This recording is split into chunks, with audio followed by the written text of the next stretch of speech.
E aí, pessoal, tudo bom? Hoje quem está aqui com a gente é Mia Sardini, escritora de horror, que fez um dos meu último livro, na verdade foi o último livro que eu terminei de ler, foi o Quarto 502, foi fantástico, um livro baseado na história real.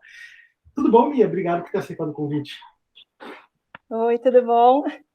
Eu que agradeço pelo convite, gente. Eu tô super feliz de estar aqui. Já acompanhei as outras entrevistas que você fez. Acho que eu vi todas elas. Adorei todas elas, então é uma honra estar aqui.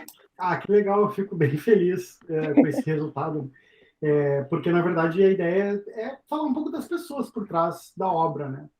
E eu sou muito fã, eu acho que até eu gosto de horror mais do que eu entendo sobre, tanto no cinema como na literatura.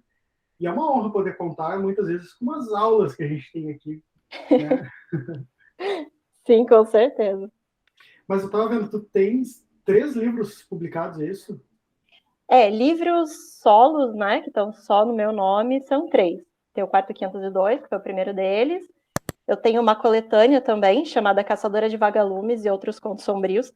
Essa coletânea, eu acho que em breve ela vai ser reeditada e vai sair aí com umas coisinhas novas, mas, né, spoilers.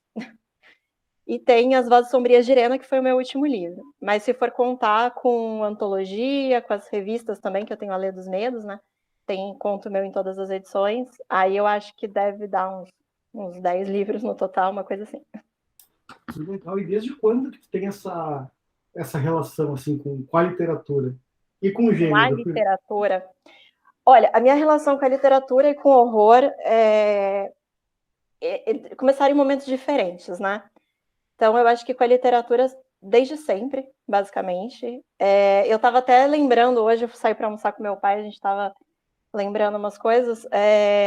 Eu acho que desde que eu comecei, muito pequena, assim, quando comecei a ler, né, mal e mal conseguia ler uma palavra inteira, eu já tentava ler os livros da minha mãe. Porque eu cresci vendo minha mãe lendo, minha avó lia muito, né? As mulheres da minha família, de modo geral, andavam com o livro para lá e para cá. Minha mãe tinha, tipo, uma bibliotequinha, não era muito grande, mas tinha uma bibliotequinha em casa. E os livros dela não eram, assim, livros bobinhos. Ela lia uns negócios, eu lembro que tinha até um que era sobre São Cipriano. Ela sempre flertou um pouco, assim, com o ocultismo, umas coisas assim. E eu adorava, eu pedia para ler, ela falava que não era coisa de criança, mas lógico que ela virava as costas, eu pegava para ler, né? Não entendia nada, mas tentava ler, pelo menos. Depois comecei a colocar na minha bolsa da escola, levar escondido, ficava lendo no intervalo. Então, eu acho que, assim como quase todo mundo que acaba se refugiando nesse mundo da literatura, né? As histórias sempre são meio parecidas, que é aquela história de que você é meio isoladão quando você é criança. E comigo não foi diferente. Então, eu estudava numa escola que era, na época, a escola mais cara da cidade. Minha família não era rica. Então, rolava altos bullying, né? Eu não fazia parte de grupinho nenhum e tal. E eu ficava lendo, levava os livros da minha mãe. Mas eu sempre fui muito cagona, desde criança. Eu sigo sendo cagona, na verdade, por incrível que pareça. Eu ainda sou cagona. Então, assim, eu lembro até que tinha esse preconceito de chamar de literatura de horror, porque a minha mãe lia Drácula, lia São Cipriano, lia uns livros do Rochester. E aí, às vezes eu falava alguma coisa e minha mãe falava, não, mas é suspense. Porque terror era um negócio muito, sabe? Terror é esse negócio que a gente assiste na TV, assim, não é literatura, né? Mas mesmo assim eu tinha medo. Eu lembro uma vez que meus pais estavam vendo, eu não lembro se era Arquivo X, acho que era Arquivo X. E eu ouvia a musiquinha, assim, já não dormia a noite inteira. Passei a noite inteira em claro, tipo, meu Deus, né? Vou ser abduzida e tal. Então, eu nunca li muito romance, tipo romance romântico mesmo. Nunca li muito aqueles livros mais bobinhos de adolescência, tipo Harry Potter, essas coisas. Mas também não lia terror. Eu fui começar a entrar mesmo para essa parte assim da literatura, do cinema. Até comecei com cinema, depois fui para literatura na vida adulta, porque um pouquinho depois que eu me formei na faculdade, eu tive um episódio de depressão e foi um negócio bem feio, assim, aquela depressão bem clássica, né, que você tem que juntar força para você conseguir tomar um banho, aquelas coisas.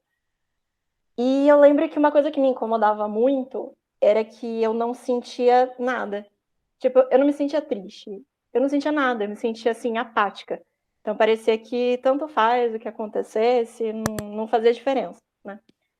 E eu não sou assim, eu sempre fui uma pessoa um pouco mais intensa, né? Eu sinto muitas coisas, assim, e eu falei, nossa, isso não sou eu. Eu preciso fazer alguma coisa para tentar me resgatar.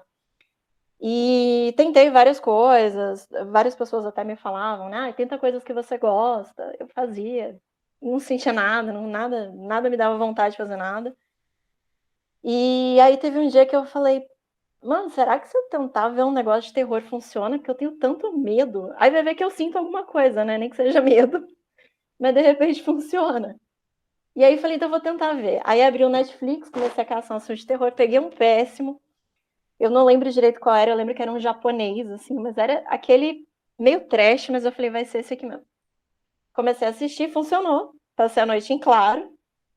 E eu falei, pronto, senti alguma coisa, eu vou tentar de novo. Aí vi outro filme, falei, funcionou também. Mas será que funciona com livro? Aí comecei a ler. Meu namorado, né, que hoje meu marido, na época meu namorado, tinha um monte de livro do Stephen King. Então eu falei, eu sempre tive medo de ler, eu falei, não, vou começar a ler. Comecei, aí li O Cemitério, li os outros. Assim, eu ficava muito vidrada naquilo. E aí, de uma certa forma, isso me ajudou, e até depois que passou essa depressão, aí eu continuei lendo. E escrever, eu acho que, não sei se para todo mundo é assim, mas eu acho que quem lê muito acaba meio que fazendo esse caminho inverso eventualmente, né? De tentar escrever alguma coisa. E eu tento escrever, acho que desde a infância também. Que o primeiro livrinho que eu escrevi com 8 anos chamava Os Magos Vampiristas. Você vê que a Então, pessoa já, o horror já estava no sangue, já. você É vê que a pessoa já não era fantástico. muito boa da cabeça. E aí, mas assim, era um livrinho que eu peguei, folha sulfite, dobrei na metade e fui escrevendo para minha mãe. Eu nem sei se ela ainda tem isso. E aí eu escrevi, depois na adolescência escrevi uns livrinhos mais pro lado da aventura, mas assim, nunca gostava muito do que eu escrevia. Até uns romances também nunca gostei muito.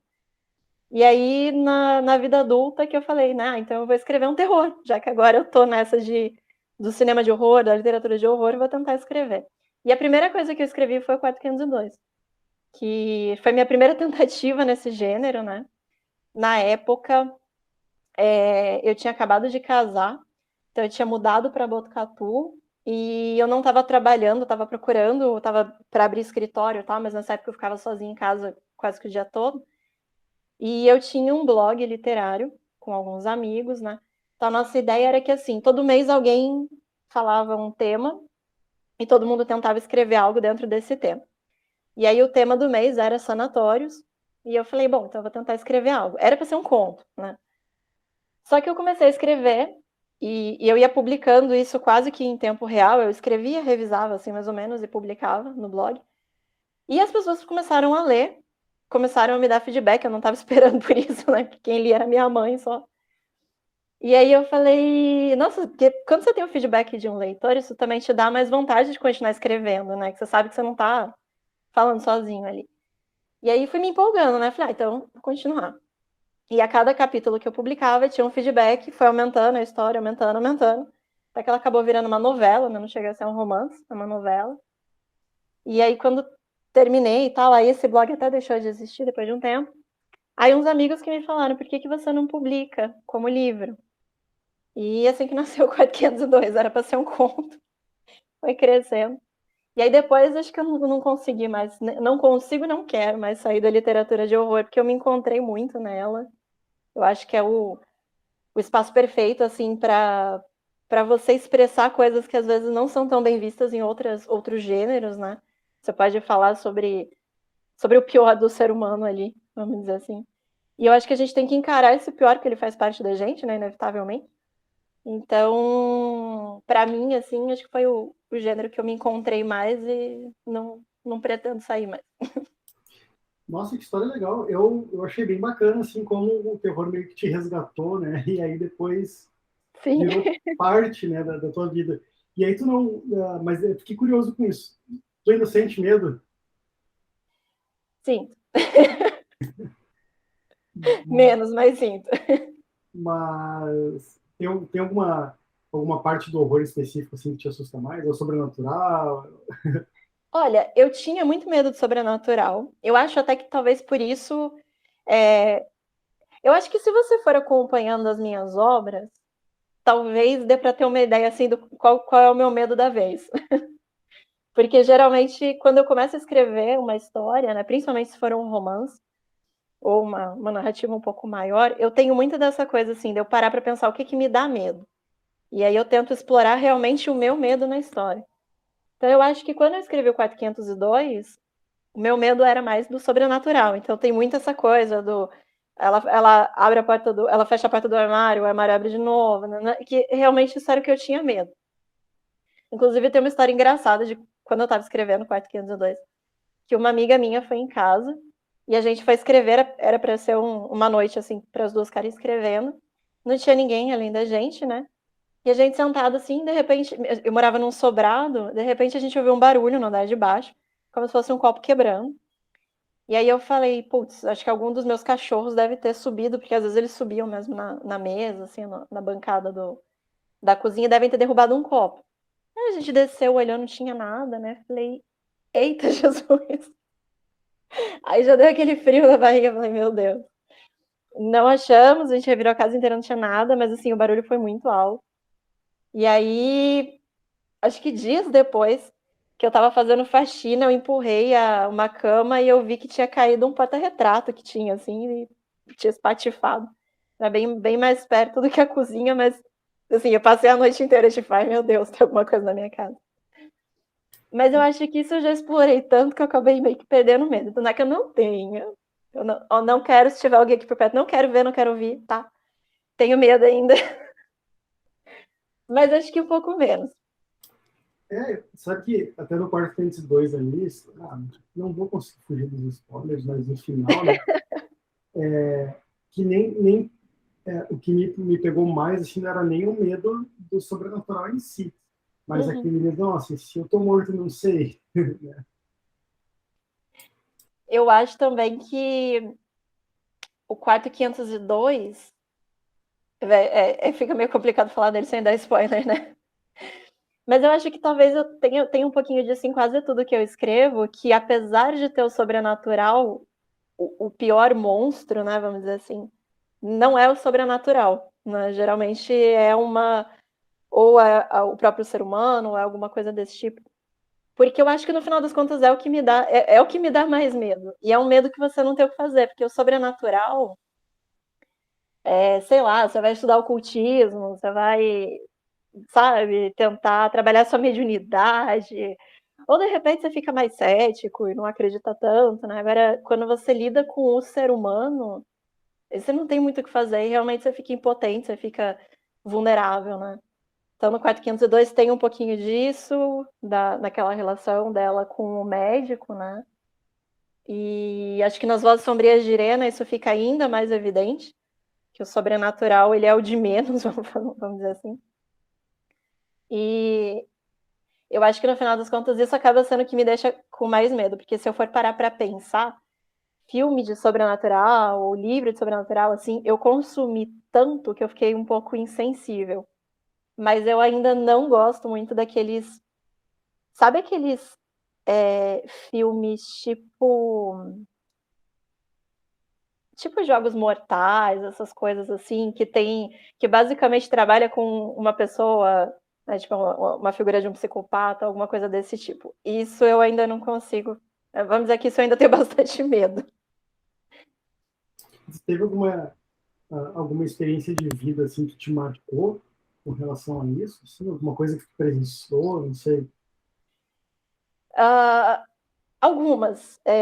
Eu acho que, inclusive, eu nem fiz a apresentação aqui no começo, né? Além de escrever, eu também sou advogada, né? Trabalho com direito penal. Atualmente eu estou mudando de área, eu estou me mudando para a Europa, então vou trabalhar com outra coisa. Mas trabalhei com direito penal por 10 anos e eu me especializei em criminologia. E eu acho que essa especialização ela veio meio que atrelada a isso.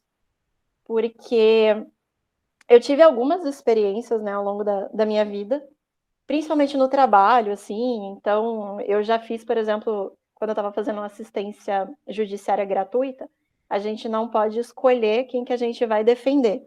A gente recebe lá o processo e tem que fazer a defesa, né? Você não pode se excusar de defender.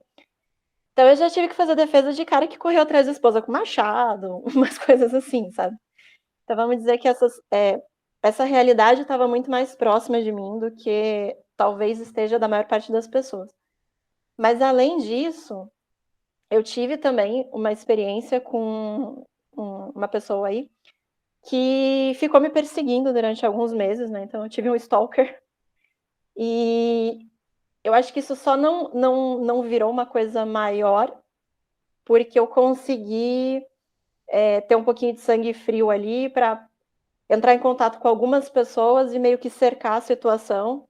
Então, se ele continuasse me perseguindo, vamos dizer que ele teria muita coisa a perder. E aí acho que ele acabou parando. Mas eu fiquei um pouco assustada, porque nunca tinha convivido com nada do tipo. Inclusive, quando eu escrevi o 4502, essa história estava rolando ainda, né? Depois isso acabou se estendendo ainda por mais alguns meses. E aí que eu fui começar a estudar sobre esse tipo de perfil. Então, assim, no caso ali, acho que não era um perfil psicopático, era um perfil narcisista. Mas, né, fui estudar mais a respeito. E aí comecei a trabalhar com um grupo de mulheres que era vítima de violência doméstica numa ONG. E nesse período eu ouvi muitas histórias, e algumas das histórias eu comecei a perceber assim, nossa, parece que todo mundo está falando da mesma pessoa. No meu caso, não era um envolvimento doméstico, mas mesmo assim, parecia que todo mundo falava do mesmo cara. Era como se todas essas mulheres fossem vítimas de um homem só. Que as histórias eram muito parecidas, né? E aí eu pensei, bom, então tem um padrão. Se tem um padrão, dá pra gente tentar entender. E se a gente consegue entender esse padrão, dá pra pelo menos tentar evitar ou cair numa cilada dessas, ou pelo menos perceber rápido bastante pra não se estender pra uma coisa pior, né? E acho que foi aí que eu comecei a estudar criminologia, foi aí que eu me interessei por esses perfis. Então, acho que isso é uma coisa que me dá bastante medo ainda. E como é que é essa relação de tu ter que defender uma pessoa que às vezes tu vê que a pessoa é culpada, ou enfim, porque tu não tem opção? Olha, pode falar palavrão? Oi?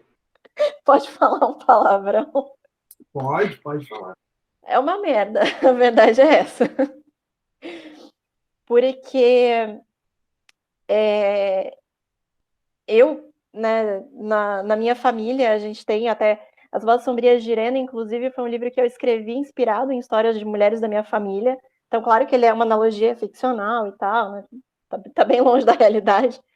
Mas as histórias todas são inspiradas em relatos, tanto meus quanto da minha tia, da minha mãe, coisas que eu ouvi de pessoas próximas. Então, essa questão assim do abuso,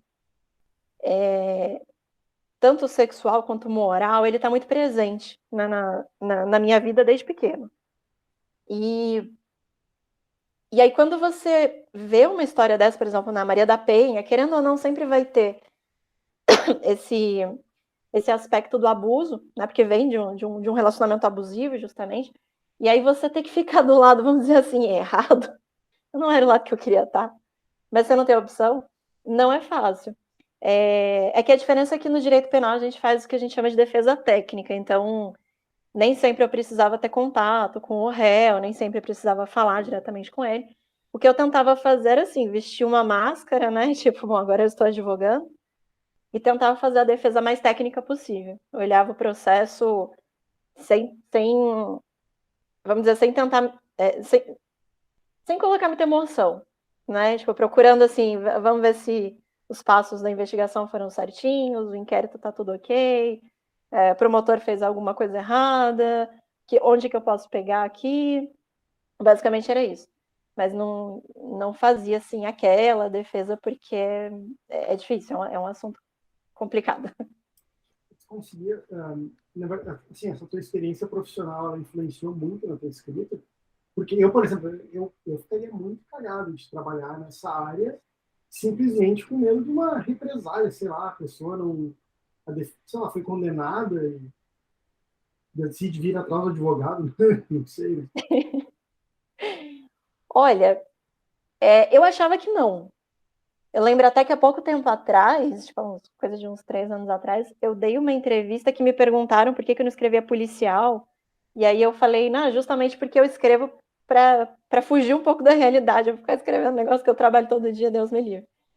Mas hoje, parando para pensar, eu acho que influencia mais do que eu imagino.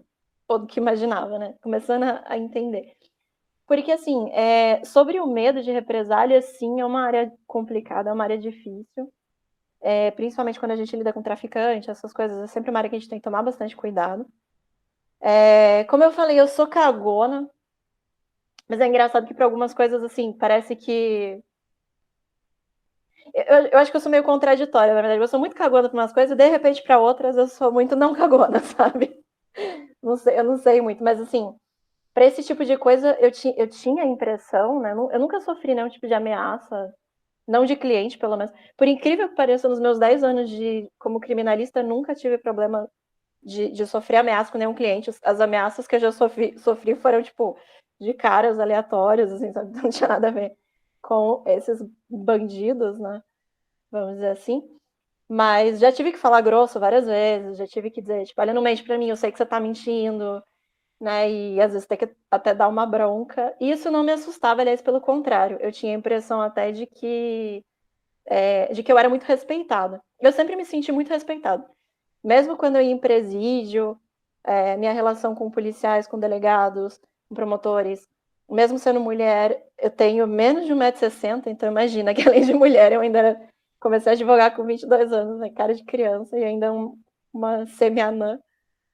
Mas assim, eu sempre fui muito respeitada nesse meio, não tive grandes problemas, não. Mas eu acho que isso me ajudou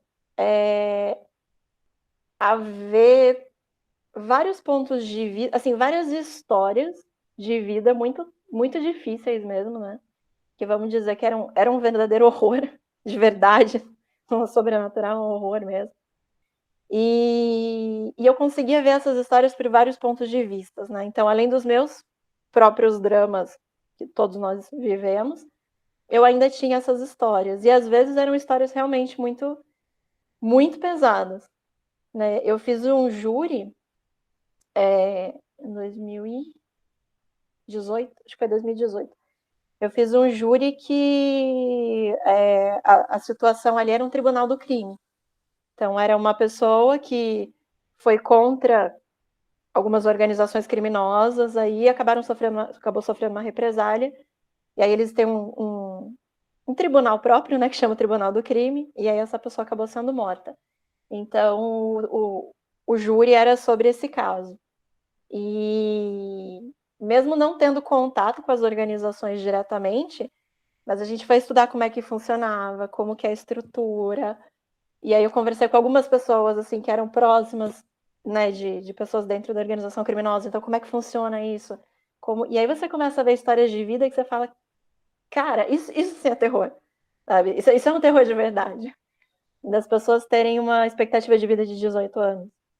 De gente que entra pro crime porque não tem o que comer. E aí o tráfico coloca comida na mesa. De repente, com o tráfico, ele consegue dar um presente pro filho, que trabalhando ele não consegue, né? Então, você começa a ter contato com todas essas camadas, essas desigualdades sociais, coisas que dentro da minha bolha eu não vivo, né?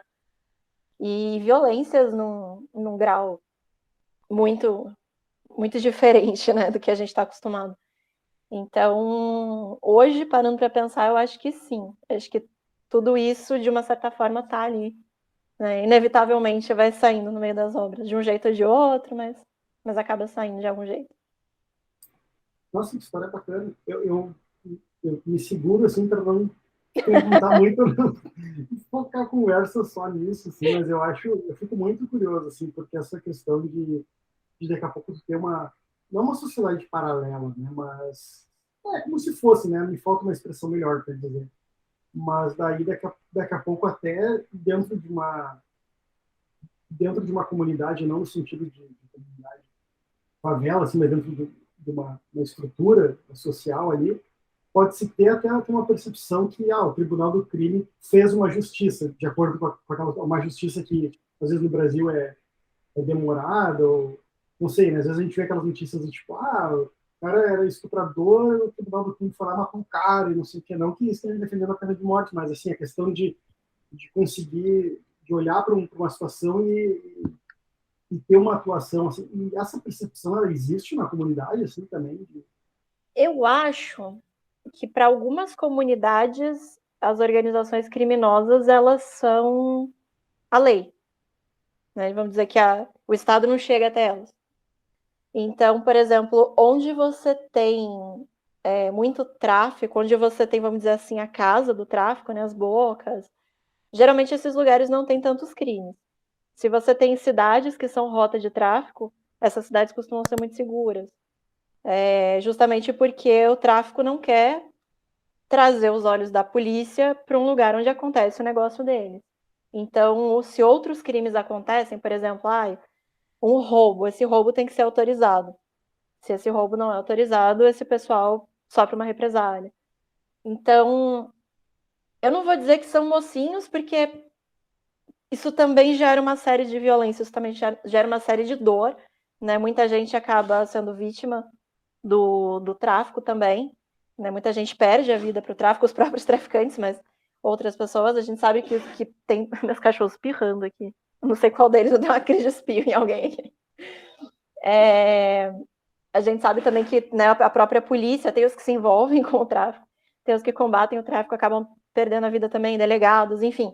A gente tem muitas vidas envolvidas, muitas vidas perdidas por causa disso. Mas uma coisa que eu acho, principalmente nesse júri que eu tive que estudar bastante como funciona essa hierarquia, porque eu tive que explicar isso para os jurados, porque fazia sentido para a nossa defesa, né, para a tese de defesa, era que, assim, isso só acontece, isso só existe porque o nosso Estado falha com essas pessoas, né? Então, em alguns lugares, e a gente não precisa ir para a favela para isso acontecer, mas em algumas comunidades o Estado não chega. Então, às vezes, essas comunidades elas não têm água, elas não têm luz, né? Elas só conseguem tomar um banho quente porque fazem um gato na energia, que é crime também, mas assim, ou é isso ou não tem. Tem lugares que o correio não chega, né? Tem lugares que a polícia não vai, não pisa nem ferrando. Então, esses lugares, a lei, são essas organizações. E querendo ou não, essas organizações funcionam muito bem. Às vezes até muito melhor que o próprio Estado. Eles têm um código próprio. Eu não conheço todas as organizações criminosas, a gente tem muitas organizações no Brasil. A que eu conheci um pouco mais por conta desse júri era o PCC, né, que é o mais presente no estado de São Paulo. Mas a gente tem Comando Vermelho, tem o... Nossa, nem lembro mais, porque realmente são muitas. Acho que a gente tem tipo, mais de 20 organizações criminosas no Brasil.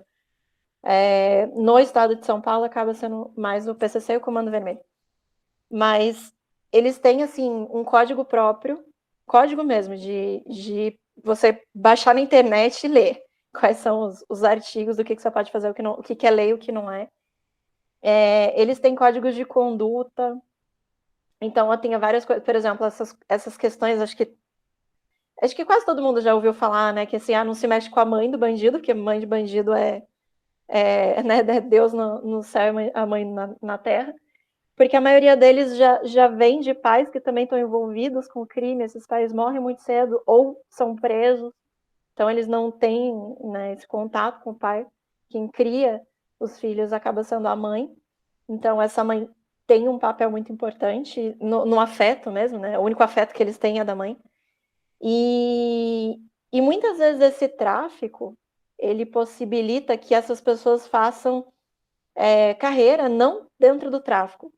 Eles estão vinculados ao tráfico, eles ainda são dependentes do tráfico, mas, por exemplo, assim, às vezes eles pagam faculdade para alguém da comunidade. Então, essa pessoa depois faz direito, faz medicina, faz alguma coisa ainda atrelada ao tráfico, tem dívidas com essa organização, mas consegue melhorar de vida com a ajuda deles, né? O código de honra deles funciona muito bem.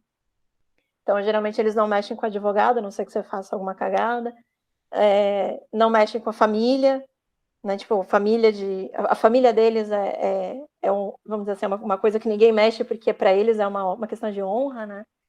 Tem toda uma questão de, por exemplo, quando a gente tem um estuprador, um abusador de criança que vai para a cadeia, tem que ficar numa cela separada. Quando tem motim, eles primeiro vão para essa cela, rapam a cela, depois eles veem o que eles fazem. Então, às vezes, até não conseguem fugir porque deram prioridade para isso, né? Então, eles têm uns códigos de honra meio complexos.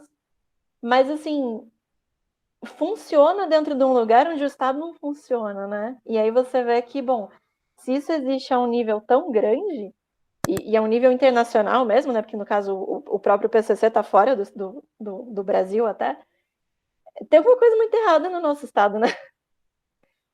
Então, eu não sei, assim, eu não diria que são mocinhos, porque, né, são criminosos, é uma organização criminosa. Como eu falei, isso também traz muita violência, né? Isso traz muita insegurança jurídica mesmo. A gente tem um poder paralelo, que é o narcotráfico, então isso é um poder difícil de se combater no Brasil, até porque está inserido na própria política, né? Então você tem policiais envolvidos, você tem políticos envolvidos, a coisa é muito maior do que a gente imagina. Por outro lado, também, é isso, se o Estado funcionasse, se o Estado de fato estivesse presente nesses lugares, será que teria espaço para essas organizações crescerem desse jeito? Então, eu também não diria que eles são os vilões. Eu acho que, na verdade, eles são um sintoma, sabe?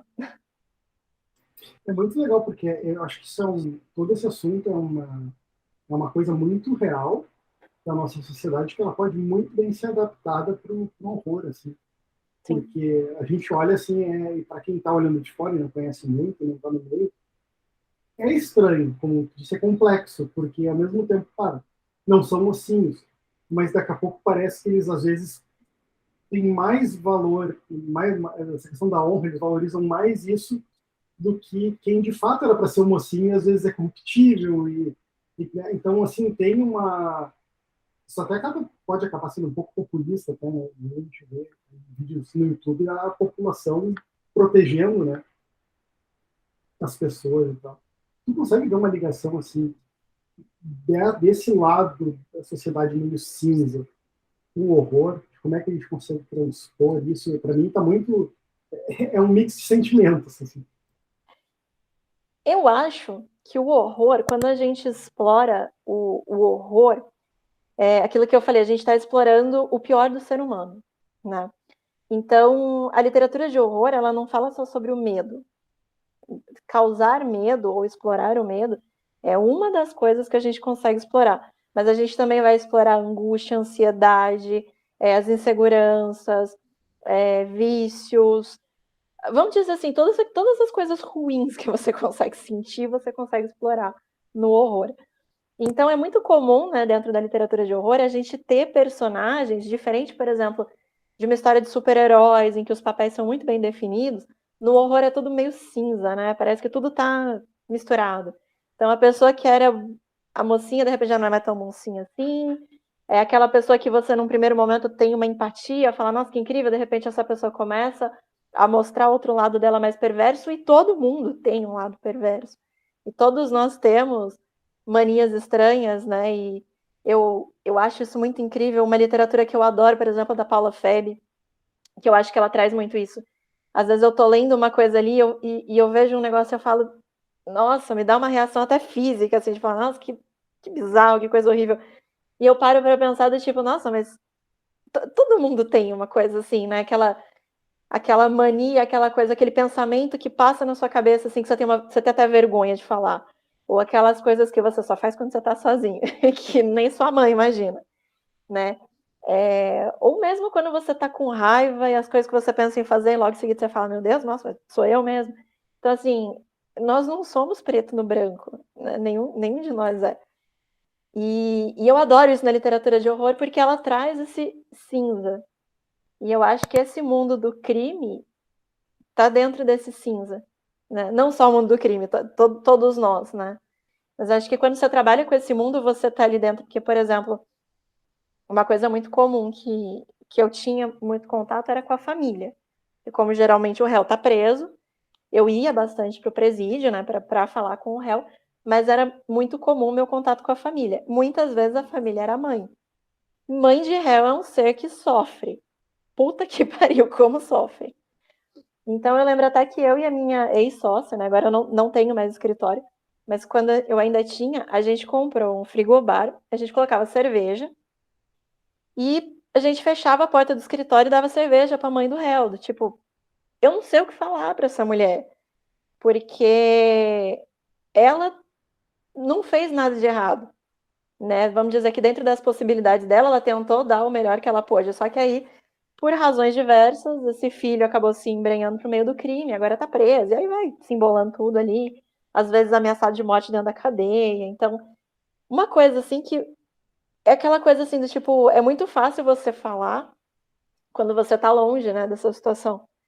Mas quando eu ouvi aquela história daquela mãe e pensar que ela tá falando do filho dela, não é uma pessoa qualquer, era uma situação que você fala assim, que eu vou falar pra essa mulher? Eu não tenho o que falar. Eu não tenho o que ser dito. Porque seria muito fácil se eu pudesse só culpar o filho dela, né? E falar, nossa, mas seu filho também é um crápula que foi fazer tal coisa. Tá, tá, tá. Mas como eu falei, não é culpa dele, porque se fosse só ele, tava bom, mas não é. É ele, é o Zé da Esquina, é o outro lá, eu não sei quem. A gente tem uma das populações carcerárias, né? Uma das maiores populações carcerárias do mundo. A gente continua tendo uma criminalidade muito alta, então claramente prender não tá resolvendo. E eu vou falar o quê? Né? Então eu não falava nada, eu dava uma cerveja e falava, Tó, Sara bebe, se não beber tem chá também. Senão, toma cerveja, porque não sei o que falar. E aí você ouve essas histórias de um outro ponto de vista, porque aí tem mães e mães, né? Tem a mãe que quer ela mesma sentar o cacete no filho, que tá puta da vida. Tem a mãe que não sabe o que faz, porque ela mesma tá num conflito, né? Ela ama o filho ao mesmo tempo que também tá inconformada com ele. Tem a família que não quer mais contato, fala, eu não vou pagar mais nada, ele que se vire, não morreu pra mim. Tem a família que defende até o fim, tipo, não, eu tenho certeza que ele não fez isso. Então você começa a ver várias formas dessa família lidar, né, com essa situação e contar essa história de pontos de vista diferentes. E você tá sempre nesse limbo. É tudo cinza, não tem. Não existem vilões e não existem heróis. É tudo cinza mesmo. Eu até ia te perguntar porque a gente é criado, né, sempre com isso aqui é o certo, isso aqui é o errado, né? Tu acaba sempre com essa visão muito né, uma coisa muito binária. E assim, quando tu entrou nessa área, né, tu tinha uma visão do horror, tu tinha os teus medos, eu achei fantástico esse fato de ter o maior medo ser do ser humano. E depois de 10 anos, vendo que as coisas nem sempre são tão binárias assim, que existe muito no meio, como é que isso mudou a forma como tu enxerga o ser humano e como é que isso mudou, sei lá, a tua relação com os medos?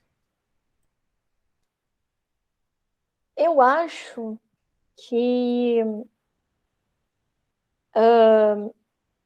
É claro que, assim, vindo de uma sociedade em que a gente é treinado a enxergar, né, esse bem versus mal, e a gente é bombardeado por essas histórias o tempo todo, não tem muito como fugir disso. Mas eu acho que eu sempre gostei de histórias que explorassem essas camadas do personagem. Então, assim, desde da adolescência, né, eu preferia histórias que trouxessem aqueles personagens que são complicados, que são. Não é uma coisa só.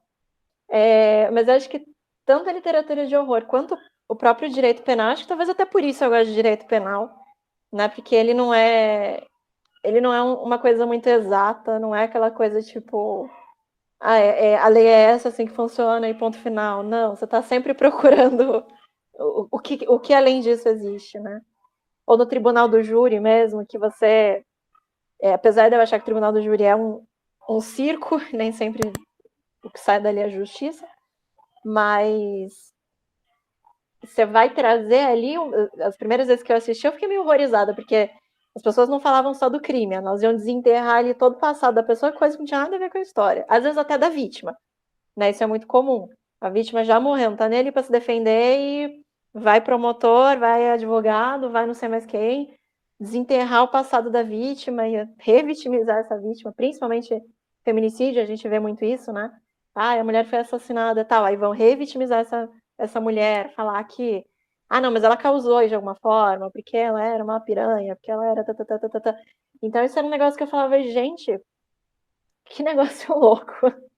Que a gente não fala só do crime, a gente vai falar a gente não julga o crime, a gente julga a pessoa, né? Não julga o fato, julga a pessoa. E justamente o direito sempre está batendo nessa tecla, a gente não julga as pessoas, a gente julga o fato. Então, o direito penal, a gente fala disso muito abertamente, né? De tentar se ater o máximo possível, porque lógico que vão puxar todo o histórico ali da pessoa, mas o advogado de defesa, ele tenta se ater o tempo todo aos fatos, né? Vamos que tá aqui, o que realmente aconteceu? Então, eu acho que o direito penal, ele é mais de todas as áreas do direito, na minha concepção, né? No que encaixou dentro de mim, eu acho que foi a área mais humana, que eu me vi mais em contato ali com o ser humano. E acho que tanto isso quanto a literatura de horror me trouxeram muito essa coisa assim de formas diferentes de lidar comigo mesma, né?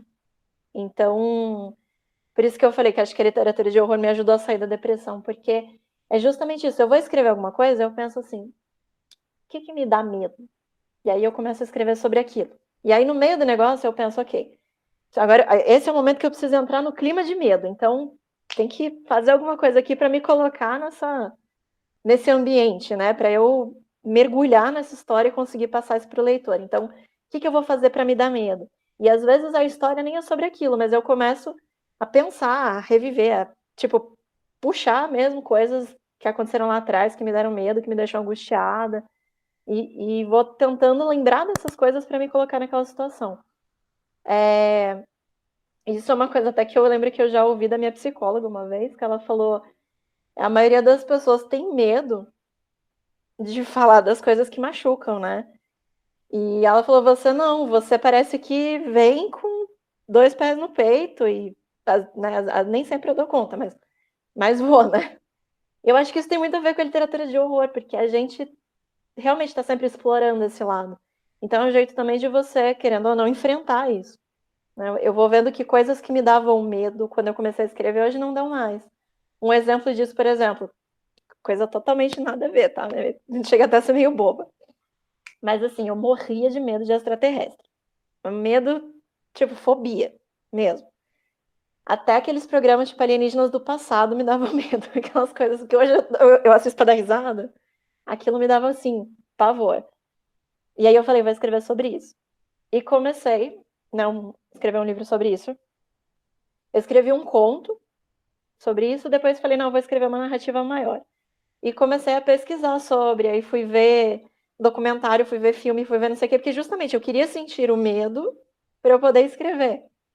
E eu fiz isso tanto, tanto, tanto que eu perdi o medo. E aí eu terminei acabou que eu nem escrevi, porque eu falei, não tenho mais medo, perdi a graça. Inusitado. Mas Acontece. eu fiquei pensando, nossa, como é que vai se resumir essa história? Não, pois é, não. Perdeu a graça. Mas tem medos que a gente não. Eu acho que talvez. É difícil. Eu estava conversando com alguém que me disse, nossa, mas o que causa medo? Porque assim, a gente lê, a gente. As coisas te assustam, ou te causam nojo, ou te causam. Mas medo mesmo, sabe? E eu acho que hoje em dia as coisas que mais podem causar medo estão dentro da gente do que o que está fora. E não é nem. Eu tô lendo o livro da Paula Freire agora, Vantagens que estão vendo a morte do meu pai, e é muito estranho, porque aquela pessoa, assim, eu não consigo gostar e nem desgostar. A gente se identifica com a pessoa em vários pontos, e às vezes tu acaba. É meio estranho, eu penso assim, nossa, eu acho que eu não gosto dessa pessoa. Daí eu penso, não, mas eu tô me identificando, como é que então quer dizer que eu não gosto de mim mesmo? Como é que fica, sabe? Então, Sim. você te causar um conflito, assim, que é. Isso é uma coisa que dá medo, na minha opinião. Tem um um livrinho, é bem pequenininho, são 3 contos, da Larissa Prado. E ela lançou recentemente, chama Gargantilha, acho que é isso. Ou é Gargantilha, ou é Gargantilhas, ou a Gargantilha, alguma coisa assim. Mas é um livrinho, né? São 3 contos, curtos até. E aí, na semana passada, eu li e eu tive exatamente essa sensação que você falou. Eu terminei de ler e eu falei assim, enquanto eu tava lendo, eu tava tipo, nossa, que ódio dessa pessoa. Puta, mas eu consigo me identificar também. Não tô gostando disso aqui. Aí eu continuei lendo, nossa, eu consigo me ver na posição do fulano e do ciclano. Então tá. E quando eu terminei de ler, né, eu tive a sensação de que todos os contos eram tipo um soco na boca do estômago. Então eu terminava de ler e ficava tipo, ok, vamos pro próximo. Quando eu terminei de ler o último, até ela tinha me perguntado, ela falou, quando você acabar, me conta, me fala o que você achou. Eu falei, beleza, né? Eu terminei, fui tomar banho, eu fiquei assim, totalmente fora do ar. E aí, enquanto eu tava tomando banho, eu ia pensando nisso, tipo, nossa, será que eu seria capaz de fazer um negócio desse? Mas será que eu poderia fazer? Será que eu sou igual ao fulano? Será que eu, será que eu sou tão ruim assim? Sabe, eu comecei a pensar umas coisas. E aí, no final das contas, eu mandei uma mensagem pra ela, falei, nossa, Larissa, eu tive a impressão de que eu fui atropelada, né? Eu ainda não me recuperei, mas certamente eu vou ter que falar sobre esses contos na minha terapia, porque não são contos que, pelo menos pra mim, né, não deram medo nesse sentido, assim, de você, fiquei com medo de ir no banheiro sozinho depois. Mas é justamente isso, dar aquele medo de você olhar no espelho depois e falar, gente, quem sou eu? Será que eu sou tão ruim assim? Eu já vou procurar para ler esse livro aí. Leia. Porque eu, por exemplo, agora eu ainda estou lendo o livro da Paula Ferri. Eu tô, acho que eu devo terminar hoje de manhã, mas eu estou assim, eu fico naquela esperança de que vai chegar um ponto em que a gente vai ver que o personagem realmente é uma pessoa, nossa, que tem, sabe, para que dê vontade de se identificar, tipo assim, Que dê de assumir vontade. que se identifica, né? Tipo, não, vai chegar um ponto que essa pessoa vai mostrar uma coisa que essa pessoa é uma pessoa maravilhosa, né? Que é uma coisa que não mostrou ainda, e aí sim, aí eu vou entender, não, então tá, faz sentido, eu me identifiquei com ela e tal, né? Porque é bem esse tipo de situação, né? E isso também é uma coisa muito cinza, né? Coisa acho que é do ser humano, né? De estar tá navegando entre esses polos aí. Eu acho também que quando você começa a se enxergar dessa forma, né? Por mais que seja muito assustador, porque a gente quer ser uma pessoa maravilhosa, né? A gente quer se identificar com o mocinho e falar que eu sou um herói igual o fulano. Mas eu acho que quando a gente começa a se enxergar também dessa forma e perceber que a gente também tem esse lado sombrio, que a gente pode ser perverso, que a gente também é capaz de fazer coisas que a gente não gostaria de admitir, né? E às vezes a gente se identifica com personagens por coisas que a gente também não acha muito legal. Isso também tira um pouco daquele peso da gente ser perfeito, sabe? Então, por exemplo, uma coisa que eu percebo, né, que hoje em dia eu lido muito melhor com os meus defeitos do que eu lidava antes. Então, coisas que antes me incomodavam muito, hoje não me incomodam em nada. Até uma questão que para mim é muito presente. No 4502, eu acho que eu introduzi isso assim muito pouquinho, porque acho que eu ainda estava um pouco tímida sobre esse assunto. Mas nas minhas obras seguintes, isso vem quase que o tempo todo, né? Que é essa coisa da liberdade feminina. Eu acho que meu vizinho tá furando alguma coisa, gente. Vocês ouviram o barulho aí? Vocês finjam demência, porque morar em prédio dá nisso. Mas, assim, a liberdade feminina, né? A liberdade sexual feminina, ela aparece em quase todas as minhas histórias. Porque eu vou ser sincera que, ao mesmo tempo em que é uma coisa que eu almejo, é uma coisa muito presente na minha vida, e é uma coisa que eu quero, né? Já dizia Clarice Lispector, né, que a liberdade é pouco, que o desejo ainda não tem nome. É uma coisa que me assusta muito, porque a liberdade feminina ela sempre está atrelada a uma retaliação muito grande. Então, assim, no 4502 você vê isso, se você olhar com esse olhar mais crítico, você consegue já perceber que já estava ali. Mas as vozes sombrias de Irene, isso é totalmente escancarado, né? Então, nas Vozes Sombrias de Irena, por exemplo, tem uma personagem, né, que ela é conhecida como, tipo, a puta da cidade, né, enfim.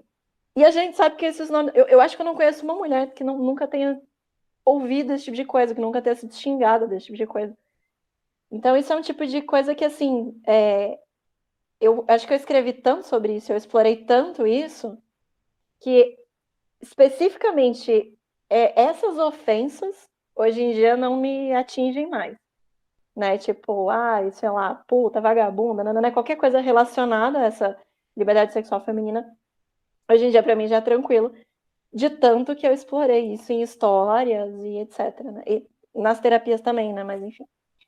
Mas ainda é um assunto que me assusta, porque eu vejo que, assim, a mulher, de um modo geral, e não só, a liberdade sexual parece que gera uma retaliação mais perversa, mas a liberdade feminina, de um modo geral, ela é sempre limitada.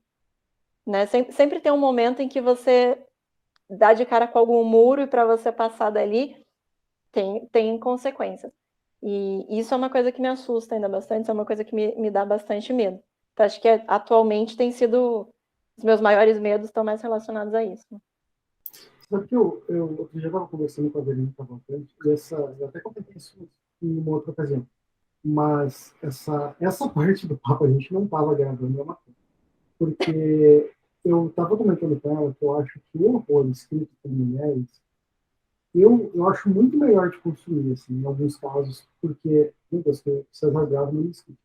Mas eu acho que é um horror mais sensível, ele consegue fazer tu sentir mais assim no íntimo aquilo que estava acontecendo. E a Verena me disse, olha, eu acho que nós mulheres passamos tanto por situações de micro-horror no nosso dia a dia que a gente tem essa leitura mais, um ajuste fino mais apurado, talvez, para conseguir trazer isso numa escrita. Né? E eu fiquei pensando, faz sentido. Eu acho que talvez seja uma mistura de algumas coisas. Acho que, assim, num contexto social, o machismo ele também tem um efeito em cima do homem, né? Ele, ainda que menor, mas vamos dizer que ninguém escapa, mais ou menos isso. Então, também tem esse conceito de que o homem ele não pode ser muito sensível, ele não pode... Porque senão ele é gay, né? Não é homem de verdade. E por mais que a gente tente se desapegar desses conceitos, eles são muito enraizados. Então, eu acho que talvez tenha um pouquinho disso, das mulheres já terem uma familiaridade com sentimentos que nem todo homem consegue ter. Né? O homem ele é um pouco mais, vamos dizer assim, é mais esperado que o homem só engula tudo e toque. A mulher, a gente pode chorar, a gente pode fazer um pouco mais de drama. Então, a gente consegue também lidar melhor com esse drama. Mas eu acho que, com certeza, e inclusive, vou eu falar da Paula Feb, gente, não consigo não falar da Paula Feb, não tem como. A Paula escreveu um artigo para Ler dos Medos 5, que foi uma revista só escrita por mulheres, né? E a gente abordou, então, histórias de bruxas. Todas as personagens eram mulheres acusadas de bruxaria, só que do ponto de vista da mulher. E foi uma edição que acabou abordando essa questão do horror dentro do feminismo, né? A ligação entre o feminino e o horror. E a Paula escreveu um artigo falando justamente sobre isso, né? Sobre a familiaridade que a gente tem com o horror. E ela até terminou o artigo com uma frase que, assim, para mim, acho que resume o que eu sinto perfeitamente, que é que se a história fosse escrita exclusivamente por mulheres, ela não seria um relato romântico, ela seria um livro de terror. E realmente, a mulher ela passa em menor ou maior grau, mas a gente passa tantas situações de, né, de impotência, porque a gente sempre está numa situação menos privilegiada. Então a mulher passa por tantas situações assim de horror mesmo, e aí esse horror ele se estende em várias, tanto no medo quanto na angústia, ansiedade, impotência, o desespero, né? Esses dias mesmo eu estava pensando, eu não tenho filhos, mas eu fiquei pensando assim, nossa, eu já entro às vezes num desespero tamanho. Imagina se eu tivesse filhos, porque é casa e inevitavelmente tarefas domésticas sempre sobram mais para a mulher, não só dentro da casa, mas na sociedade como um todo, né? A mulher é muito mais cobrada, só que é trabalho também, que a gente também trabalha fora. Aí é projeto, não sei o quê, é conta para pagar, é cachorro. Aí eu falei, se eu tivesse um filho, acho que eu tinha enlouquecido. Acho que eu ia sentar no chão e chorar. E comecei a lembrar que a minha tia, quando eu era criança, várias vezes eu via a minha tia chorando. E aí eu perguntava pra minha avó, por que ela tá chorando? E minha avó falava, porque não é fácil ser mãe. E aí eu fiquei pensando, nossa, ser mãe é um contato muito íntimo com o horror também, né? E além disso, ainda tem outras coisas, por exemplo, eu lembro em conversas que eu tive com a Cláudia Lemes, dela comentar isso, assim, dos filhos que estão crescendo e aí eles vão sair com os amigos. Porra, mas você sabe o tanto de coisa que acontece, você fica num pânico de, será que vai voltar? Né? As coisas que a gente vive, aí você não quer que seu filho viva aquilo. Então, assim, eu chego à conclusão de que ser mãe é realmente um relato de horror, né? 100% do tempo. Eu vou te dizer assim que, como pai, eu compartilho, às vezes, esse pensamento. Porque as pessoas romantizam muito a maternidade e a paternidade, mas tantas coisas boas como as coisas ruins, eu acho que elas são, assim, parelho. E, na verdade, a gente sempre dividiu muito as tarefas, assim, principalmente com relação aos filhos. E eu não sei como é que as pessoas conseguem, na maioria mulheres, cuidar da casa, ter um filho, sair para trabalhar, ter uma vida, fazer o que gosta, que é super importante, né? Não ser escravo. Eu realmente acho que é bem difícil. Então, acho que a gente aprende sei lá, as pessoas aprendem a viver e aí levando as coisas, eu acho que até acabam meio que se apagando, assim, se reprimindo talvez muitas das coisas que elas gostariam de estar fazendo. Eu acho que tem um desenho que a Verena Cavalcante postou, mas agora eu não lembro se ela postou no pessoal ou se foi no profissional dela, mas era um desenho que ela fez sobre o puerpério. E era assim, uma coisa tipo monstruosa, sangrando, com o bebê mamando ali nela e ela desesperada e nanana. E eu falei, cara, eu consigo imaginar o que é isso, porque, como eu falei, eu não tenho filhos, mas às vezes eu penso que se eu tivesse, eu estaria tipo, caída aqui no chão chorando em pânico. Porque, assim, foi o que eu falei, mesmo quando dentro de casa você tem uma divisão de tarefas, a sociedade como um todo cobra mais da mulher, né? Então, se a criança, sei lá, a criança esqueceu a lancheira, foi culpa da mãe. A criança fez tal coisa, cadê a mãe dessa criança? Né? O pai acaba sendo muito. O pai não precisa fazer muito para ele ser o pai do ano, né? Tipo, Isso é verdade. A gente tem uma divisão parelha e as pessoas às vezes acham que eu sou super-homem, mas não é. Assim, é meio a meio, sabe? Tipo, e às vezes nem chega a ser meio a meio, mas normalmente é. Mas não tem nada demais. É aí que tá. As pessoas têm que parar um pouco de associar essas coisas a gênero. Eu não sei, sabe? Tipo, tão e para o pai é tão bom participar das coisas do filho, estar junto, é tão satisfatório que eu também por outro lado, né, às vezes os pais acabam se afastando, não, isso aqui é para mãe, isso aqui é a mulher que faz, isso aqui vai para a mãe. E o homem acaba se ausentando e não sabe que está perdendo. Né? com certeza. Certamente. Isso para mim foi uma coisa assim que eu tive que aprender também, porque assim, por exemplo, meu pai, ainda que ele fosse um pouco mais ausente, porque ele trabalhava muito mais que a minha mãe, pelo menos fora de casa, minha mãe trabalhava mais em casa, então estava mais presente comigo. Mas assim, meu pai ia nas reuniões de escola, meu pai me levava no balé, ia nas apresentações, nas minhas formaturas todas. Até hoje, nas minhas lives, meu pai sempre tá lá, às vezes ele tá viajando, tá dormindo em hotel, tá lá nas lives. Então, ele é presente, né?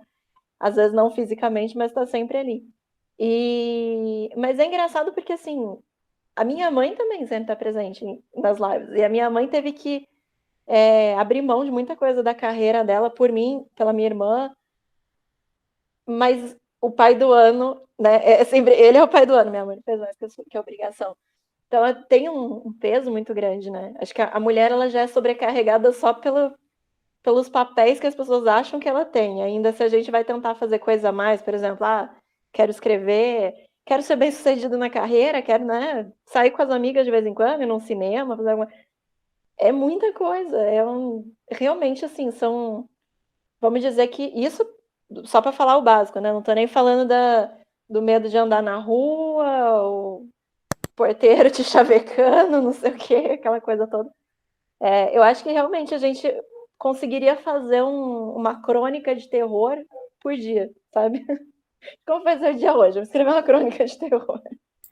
Essa parte, sim, eu, como homem, não faço ideia de como deve ser. Simplesmente o fato de sair na rua para ir caminhar até o mercado na esquina e voltar. E eu não faço ideia da quantidade de coisas que podem acontecer. Porque, como homem, tu simplesmente sai, vai ali, volta e acabou. Não tem. No máximo, se está escuro, você vai ficar com medo. Alguém pode vir aqui me assaltar. Mas é no máximo, assim, também não é sempre, né? Sim. Esse foi um negócio até que, assim, eu acho que eu me dei um pouco mais de conta disso quando eu fui para a Europa, porque, pelo menos na República Tcheca, isso não é tão comum. Tipo, eu não sei se é por conta daquele pedaço da Europa, que eles são um pouco mais distantes, né? Mas assim, as pessoas não são muito de cumprimentar na rua, de falar, então ninguém mexe com você também. Mal te olham, na verdade. E aí foi uma das primeiras vezes que eu lembro, assim, na minha vida, de eu estar andando à noite com uma amiga sozinha e não acontecer nada. Sabe? De eu falar, gente, eu consigo andar na rua. Eu cheguei em casa e chorei. Eu consegui andar na rua. Né? É o básico, assim, mas eu acho que eu tenho a sensação de não só ah, não só diante desse cenário do empoderamento da mulher, da liberdade da mulher, eu acho que também dentro da mesma mesmo reconhecimento ali dentro da comunidade LGBT, LGBTQIA+, enfim, essas gerações que estão vindo agora, eu acho que elas não têm a paciência de esperar que uma mudança um dia vai acontecer e estão vindo para chocar e para empurrar ela abaixo essas mudanças. E eu acho que isso está sendo fantástico, porque, com sorte, os nossos netos, sei lá, meu filho tem um ano e pouco, não sei se quando ele crescer, como é que está, mas os nossos netos ali já nascem numa sociedade que pense totalmente diferente. Já seja mais, você tem desconstruído mais essas imagens, né, de gênero e etc. Eu espero muito, muito, muito mesmo que sim. Porque eu não tenho contato muito com gerações, né? Assim, crianças, essas coisas. Eu acho que até por não ter filho, quando você tem filho, você acaba tendo contato, né? Com o filho dos outros também, porque daí todo mundo vira amigo ali. Acaba que eu não tenho contato com crianças. Mas a minha irmã, ela é bem mais nova que eu, ela tem 18. Né? Vou fazer 33, ela tem 18. E aí eu acabo tendo contato com os amigos dela. E, nossa, é uma geração muito diferente da minha, graças a Deus. É uma geração muito diferente da minha. Acho que eu tenho 38 e ainda peguei bastante resquícios dessa criação e tal, embora meus pais sempre foram bastante abertos e não sejam assim, é, mostravam preconceito, nunca nos incentivaram o preconceito, muito pelo contrário, mas a sociedade é uma coisa que vem muito se enraizada assim há muito tempo, então a gente vai trabalhando a cada dia para desconstruir um pouquinho do que tem e tentar criar os filhos para que eles consigam ser melhores que nós. O máximo que a gente consegue fazer, e além de, claro, ajudar e dar voz, quem pode dar voz a quem precisa falar, né? Inclusive, essa coisa de ter filho, esses dias até estava conversando isso com uma amiga, que a gente estava comentando, assim, sobre situações que a gente já passou com ex-namorado, ou com não sei quem. Ai, fulano ficou perseguindo, ciclano que ameaçou, não sei quem, nanana. E aí eu falei assim, nossa, eu fico pensando assim, que se eu tivesse um filho, eu ia ter muito medo dele virar um cara desse. Porque se ele virasse um cara desse, eu acho que ou eu morria de desgosto, eu afogava ele, assim, algum fim trágico ia ter que ter. Só que se eu tivesse uma filha, acho que eu ia entrar em pânico. Porque, meu Deus, sabe, ela ia correr o risco de passar por tudo que a gente passa. Nossa, não. A gente tem uma responsabilidade bem grande, assim, com as pessoas que a gente está formando. Mas o lado bom é que acho que quando tu tem um filho, muda também, muda muito, assim, e tu acaba também te cuidando mais, assim, com as suas atitudes e querendo ser um exemplo no tempo todo. Isso é bem bacana, mas realmente eu acho que hoje, ainda acho que hoje ter uma filha é mais difícil. Mas deve ser muito legal, por outro lado, criar uma filha hoje com uma visão diferente de como era nas gerações passadas. Né? Olha, pode fazer o que Criar quiser. uma feministinha. Uhum. Tipo, né? Nossa, eu acho que é muito massa assim, participar dessa construção, desse novo mundo. Uma coisa que eu achei muito engraçada é que, assim, quando a minha irmã nasceu, né, eu tinha 14 anos, o sonho da minha vida era ter uma irmã. Não, não tenho nenhum outro irmão, somos só nós duas. Então eu era filha única, achava um saco, queria porque queria ter um irmão. E eu queria, na verdade, ter uma irmã mesmo. Não sei porquê, mas eu queria que fosse uma menina. E quando nasceu a minha irmã, eu falei, nossa, eu vou ensinar um monte de coisa pra ela, eu vou ser, tipo, quase que uma segunda mãe, eu vou... Na época eu troquei fralda, levava ela pros cantos. Até quando eu comecei a namorar, eu ia no cinema, levava ela junto, então meu namorado, em vez da gente assistir filme que a gente queria ver, a gente via filme de criança pra poder levar ela junto. E eu pensava, né, nossa, eu vou ensinar um monte de coisa, várias coisas que acho que eu fiz errado. E mesmo depois que eu fui crescendo, eu pensava, nossa, eu vou ensinar isso aqui pra ela. Mas no final das contas, eu acho que eu que aprendi muita coisa com ela. Porque ela vem dessa geração, né, que enxerga as coisas de um jeito muito diferente. E várias vezes eu falo alguma coisa, ela fala, nossa, que machista. Ou então, nossa, mas por que você pensa tal coisa? E aí, quando eu vou refletir, eu falo, nossa, tem razão, é verdade. E uma coisa que me deixou muito desesperada foi essas coisas que a gente passa, assim, essas experiências de sair na rua, né? Eu acho que isso é tão comum que a gente acaba se acostumando. Então eu lembro que até uma amiga minha me falava assim, nossa, se eu sair na rua e ninguém mexer comigo, eu acho que tem alguma coisa muito errada. Eu vou voltar para casa, me arrumar de novo e sair de novo, porque tem alguma coisa errada, né? E é uma coisa que assim incomoda, mas eu acho que você naturaliza de uma tal maneira que acaba passando, né? Então é só aquela coisa assim, você tá andando na rua, você vê que tem um monte de homem, você já fecha a cara e passa um pouco mais rápido, mas não é exatamente uma situação que vire um grande evento. Só que aí a minha irmã começou a crescer. E aí, em algum momento, e quando eu digo algum momento, é igual a tipo 11, 12 anos, porque não precisa, você não precisa ser adulto, né, para começar a passar por essas situações, ela ainda é criança. Eu andando com ela na rua, vi um monte de homem ali e tal, fechei a cara, passei, e aí que eu me dei conta de que eles não estavam olhando para mim, eles estavam olhando pra minha irmã. E minha irmã tinha uns 11 anos, e aquilo me deu um nojo, e eu falei, puta que pariu. E aí que eu me dei conta, assim, que ela tava com shorts curtos, mas eu falei, gente, é uma criança, sabe? E aí, depois desse dia, aí eu acho que começou a me incomodar mais, porque agora quando eu passo por essas situações, já me vem a minha irmã na cabeça. E já me vem a minha sobrinhinha, na verdade é filha do meu primo, mas chama de sobrinha, que tem 4 anos agora. E aí também me vem isso, tipo, nossa, a Maria Eva vai crescer e vai passar por esse tipo de coisa. Então, eu acho que também você ter uma filha, né, ou, enfim, ter contato com crianças, com meninas de outras gerações mais novas, também vai te mostrando isso, né? A violência que você, como mulher, passa, mas que isso é tão cotidiano que a gente nem percebe. E quando alguém que, vamos dizer, entre aspas, tá sobre a nossa proteção, né? Porque querendo ou não, ela ainda era uma criança, estava comigo ali, passa por aquilo, aí que você olha e fala, nossa, não, gente, isso aqui tá muito errado. Não pode ser Nossa, eu assim. fiquei chocado, porque a gente não tem essa. Às vezes não tem nem visão que não tem, né, essas coisas acontecem nesse nível. Sabe? Nossa, é verdade. Mas, Mia, nossa, agora que eu vi muito bacana a gente fazer esse papo. A gente ficou pensando, nossa, nem 20 minutos mais no relógio. Foi muito legal. A gente conversou sobre um monte de coisa, achei super legal. Eu gosto de ver tudo script.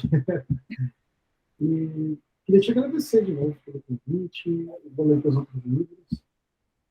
Eu baixei a Lei dos Medos, eu baixei saíram 6, né? Eu baixei. Uhum. botei para baixar no Kindle, depois eu vou instalar. Ah, beleza. E queria te agradecer de novo aí por estar, enfim, dispondo aí de um tempo para a gente bater esse papo. Ah, eu que agradeço o convite. Eu também nem vi que horas eram, porque a gente foi andando a falar aqui, passou mais de 1 hora. Mas assim que é bom, né? Uhum. Mas legal, toda vez que se quiser fazer alguma divulgação, depois o canal está sempre aberto, só entrar em contato aí e a gente vai se ajudando. Beleza. Eu acho que nesse momento que a gente tem o lançamento da Lei dos Medos 6. Você disse que baixou para ler, você vai perceber que elas vão ficando cada vez mais pesadas, porque ela não nasceu para ser uma revista, ela nasceu para ser um livreto, era para ser só uma brincadeira e acabou que o negócio desandou numa revista. Mas a gente acabou de lançar agora tipo ontem, não, anteontem, a Lei dos Medos 6, que tem a participação do Zé Maurício Ferreira, da Larissa Prado, aliás, o conto dela tá maravilhoso, e do Márcio Pacheco. E essa edição é sobre manicômios, então a gente também. É um negócio que eu gosto de fazer, né? Isso que a gente está falando, de trazer o horror para questões sociais. Então isso sempre vai estar presente nas edições da Lei dos Medos também, porque eu acho que é para isso que serve a literatura, né? Para a gente poder falar. E essa edição dos manicômios, ela trouxe muito essa questão da luta antimanicomial. Então a gente estudou muito, a gente pesquisou bastante. Tem um artigo de uma psicóloga que trabalha nessas casas terapêuticas, então tá uma edição bem legal também. E acho que é isso. Eu Vou agradeço começar muito. por essa, porque eu baixar ontem à tarde. Aí eu vou vou começar pela 6, não vou começar pela primeira. Começa. As minhas preferidas são as 6 e as 5, que eu acho que são as que mais mexeram comigo, assim, de trazerem tudo isso que a gente está falando, né? Desse horror real. Que acho que esse é um horror que você não tem o que fazer, porque, como eu falei, o sobrenatural ainda dá para você tentar trabalhar de algum jeito, né? Monstros, vampiros, você ainda consegue tentar trazer isso para uma fantasia, ou para alguma coisa que você consiga lidar. A realidade não tem o que fazer, né? É verdade. Mas tá certo, então. Foi um prazer falar contigo. Te desejo todo sucesso e que, embora tu vá se mudar para a Europa, que tu continue com esse pezinho aqui no Brasil, culturalmente, aí, atuando aqui, escrevendo para a gente, tá? Com certeza, não pretendo parar, não. Tá bom, muito obrigado. E qualquer coisa, de novo, estamos aí. Obrigada, gente. Obrigada pelo espaço aqui e pelo tempo. Adorei o Valeu. bate-papo também. Tchau, tchau. Tchau, tchau.